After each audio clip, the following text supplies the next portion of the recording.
it was a decent start. And probably the brightest light of it all for me was Yves Bissouma. I thought Yves Bissouma was magnificent. He gave me Dembele vibes massively. If we're going to say that Maddison is the next Eriksen, then absolutely Bissouma was the Dembele of the team.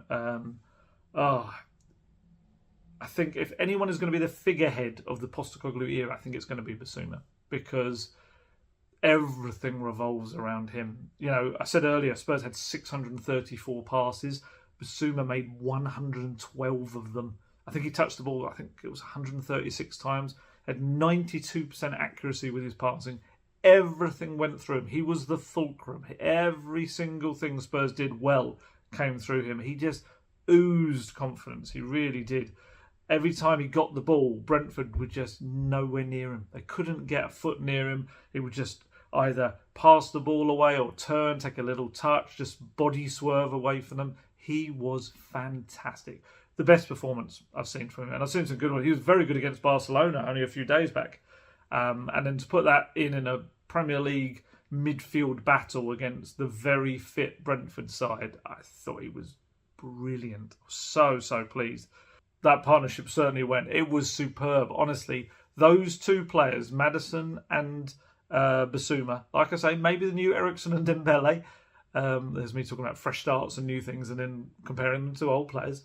As journalists always do, we like to contradict ourselves. But it could really be a partnership that drives Spurs through from the very kind of core of their team. I thought Maddison was also excellent. He's such an exciting purchase for Spurs. He really is.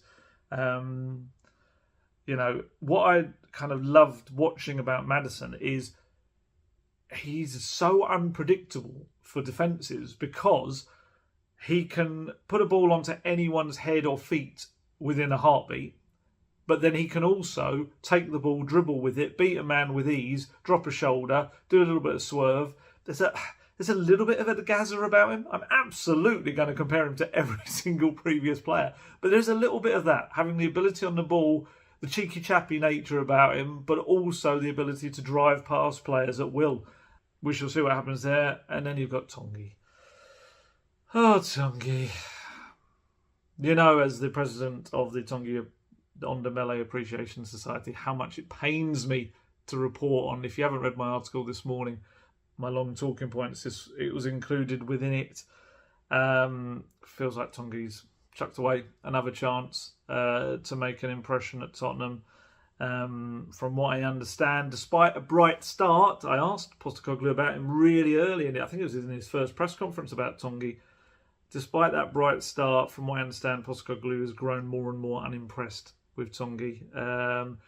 And it's in terms of attitude, application, and even his timekeeping. But the problem is it's not enough. It's not enough just to be an incredibly gifted footballer.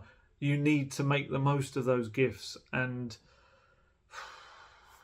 you know, Postecoglou's now joined a long list of coaches all the way back to Tonguy's youth.